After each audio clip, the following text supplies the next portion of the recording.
कैसे हो भाई सब? मज़े में? एकदम मज़े में होगा सब। तो कंटिन्यू है, सीखने सिखाने का प्रोसेस कंटिन्यू रख रहे हैं, सीखते भी हैं, स्टूडेंट को सिखाने का कोशिश भी कर रहे हैं और उम्मीद है कि मेरा स्टूडेंट सीख भी रहा है, एकदम जेन्युइनली सब सीख रहा है, इतना हमको पता है। तो काइनेमेटिक्स को कंटिन्यू कर रहे हैं, ठीक है। और काइनेमेटिक्स में ऐसे ज़्यादा नहीं, आज सिर्फ एक ही हम क्वेश्चन पे रहेंगे। इस वीडियो को छोटा ही रखना है, ज़्यादा बड़ा नहीं करना है, हो जाएगा धीरे धीरे, हो जाएगा धीरे धीरे धीरे धीरे पहुँच ही जाएंगे अपने मुकाम पर। हम लोग मिल के चलेंगे तो डेफिनेटली हम लोग पहुँच जाएंगे। तो चलते हैं क्वेश्चन पे। काइनेमेटिक्स का एक क्वेश्चन है, लिंक पे अपना देख लेना, उसको डिस्क्रिप्शन में सब तो किया हुआ है, इसके पहले तक क्वेश्चन बना हुआ है। तो हम लोग अगला क्वेश्चन पे चले जाते हैं। हम लोग अगला क्वेश्चन है 1.17, ठीक है। तो 1.17 क्वेश्चन क्या है?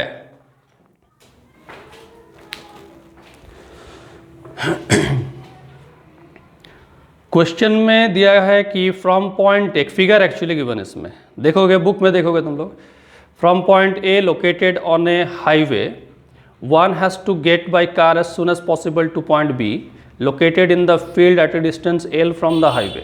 It is known that the car moves in the field n times, n है या ईटा है पता नहीं, n मान लिए, n times slower than on the highway. At what distance from the point D one must turn off the highway. कहने का मतलब इस क्वेश्चन में जो फिगर है, पहले फिगर बनाते हैं हम लोग। फिगर में कुछ ऐसे गिवन है, ये एक पॉइंट हम लोग के पास है, एक पॉइंट हम लोग को दिया गया है D, और यहाँ से L डिस्टेंस पे बना हुआ है there is another point B। अब इसमें हम लोग को चलना है। तो अगर हम चलो एज्यूम करते हैं कि भाई कोई एक कार है, ये कार है, कार को जाना है, लेकिन वो चाह रहा है कि हम, अगर सोचो सिंपल सी बात, अगर यहाँ से यहाँ चलते हैं और फिर हम यहाँ पर टर्न लेते हैं तो टाइम कुछ बनने वाला है। बट ये कोशिश कर रहा है यहाँ पर कि कुछ ऐसा करे कि यहाँ से कुछ पहले ही हम मुड़ जाएं, शायद यहीं से हो सके, मतलब हो सकता है कि ए से ही मुड़ना पड़े उसको। तो वो चाह रहा है कि हम कहीं इस तरह डी से कुछ पहले ही मुड़ जाए किसी पॉइंट पर। वो कह रहा सी पॉइंट है, फिगर में कह रहा, और सी से मुड़ के फिर हम यहाँ पहुँचे इस बी पॉइंट पर।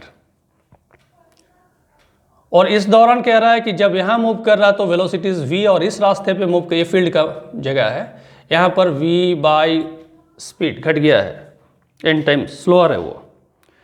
तो ठीक है, तो हम लोग को पता करना है कि ये एक्चुअली डिस्टेंस, यानी मिनिमम टाइम पे हमको a से b पे पहुँचना है, मिनिमम टाइम पे। और a से पहले d जाएंगे, फिर d से मुड़ेंगे। उससे अच्छा है कि हम a से c पे मुड़ जाए और b पे पहुँच जाए, टाइम शायद कम हो जाए इसमें।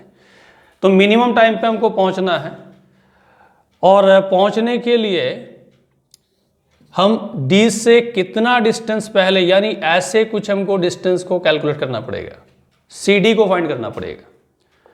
अब CD को कैसे कैलकुलेट करें? तो टाइम इज मिनिमम, ख्याल रखेंगे टाइम मिनिमम होगा। तो मिनिमम टाइम पे हमको यहाँ पर पहुँचना तो है। चलो इससे हम एक डिस्टेंस, मतलब जो दिया हुआ है कि ए से लेके डी तक कुछ डिस्टेंस एक्स वाई जेड कुछ मान लिए, एक्स मान चुके हैं, एम मान लिए इसको। तो रेस्ट ये डिस्टेंस जो बचता है मेरा वो m माइनस एक्स है, और इस m माइनस एक्स डिस्टेंस को हम कवर करेंगे v स्पीड से, तो कुछ टाइम बनने वाला है। अब ये टाइम कितना होगा? तो फिर m माइनस एक्स बाई ये वेलोसिटी, और फिर c से जब हम मुड़ के b पे जा रहे हैं तो ये लेंथ हमको कवर करना है l square plus x square, और इसके लिए भी एक टाइम बनने वाला है root over l square plus x square का डिस्टेंस, और वेलोसिटी v बाई एन, तो v बाई एन ऐसे लिख दो, यानी ये बन जाएगा root over l square plus x square by नीचे यहाँ पर v ऊपर ये n। तो टोटल टाइम बन गया कुछ t is equal to t1 plus t2, या ऐसा कहोगे कि m minus x by v plus यहाँ पर n बाई ये v, ये root over l square plus x square. अब टाइम को कर रहे हैं मिनिमम, तो मिनिमम मैक्सिमम का जो हम लोग कंसेप्ट जानते हैं, for time t to be minimum इसको मिनिमम करना है तो इसका एक फर्स्ट डिफरेंशिएशन कर लेते हैं एक्स के रेस्पेक्ट में और कह देंगे कि this will be equal to 0, dt by d x is 0। तो dt बाई डी एक्स को 0 करने के लिए हम क्या करते हैं, यहाँ पर पहले 1 बाई वी, इससे में से v को कर दिए बाहर और फिर डिफरेंशिएट करते हैं। तो देखो डिफरेंशिएशन में क्या होगा, बच जाएगा मेरे पास m कांस्टेंट है, ये चेंज नहीं होने वाला, a to d distance constant.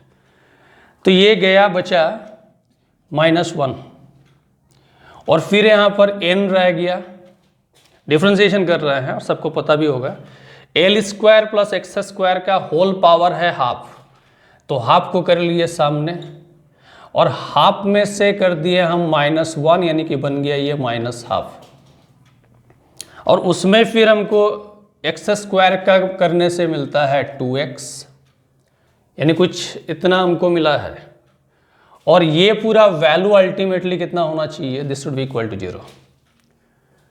तो भाई v को हटा देंगे तो v तो 0 में आएगा नहीं हो, तो फैक्टर ऐसे तो मल्टीप्लाई कर देंगे 0 से। तो यहाँ कुछ 2 कैंसिल कर लिए, बचा -1 प्लस के फॉर्म पे है, nx का टर्म है, नीचे l square plus x square का होल पावर हाफ है इज इक्वल टू 0। -1 को उस तरफ लेके जाते हैं और nx is equal to l square plus x square का होल पावर हाफ, इसको मल्टीप्लाई कर लेते हैं और दोनों तरफ स्क्वायरिंग किए, n square x square l square plus x square. तो पता चला कि भाई एक्स स्क्वायर कॉमन लेते हैं तो n square -1 is equal to l square, यानी X square is equal to, it will be l square by n square -1, so x is equal to l by root over n square -1। अगर वो n है तो n और ईटा है तो ईटा, जो भी है बस ये हम लोग का फाइनली इक्वेशन बन गया, ठीक है। तो इसमें इसको एक्चुअली वीडियो को ही छोटा रखना है, इसलिए ज़्यादा क्वेश्चंस इसमें नहीं बढ़ा रहे हैं, सिंगल क्वेश्चन रखते हैं, अगला वीडियो को बढ़ा लेंगे फिर, ठीक है। और देख लोगे बढ़िया से, समझ में आ गया होगा सबको। तो भाई बात तो घुमा फिरा के वही करेंगे, सब्सक्राइब कर लोगे जो नहीं किए हो, कर लोगे तो अच्छा है, इन्फॉर्म करने में हमको भी सुविधा होगा, तुमको क्या बोलते हो, नोटिफिकेशन आने में सुविधा रहेगा। और लाइक कर लोगे, कमेंट करोगे बॉस, कमेंट नहीं करोगे तो कैसे होगा, कमेंट करोगे और क्या बोलते हैं, सब्सक्राइब बोल दिए, कमेंट बोल दिए, लाइक बोल दिए, शेयर कर लेना, भूल गए थे, शेयर कर लोगे, ठीक है। चलो मिलते हैं फिर, टाटा।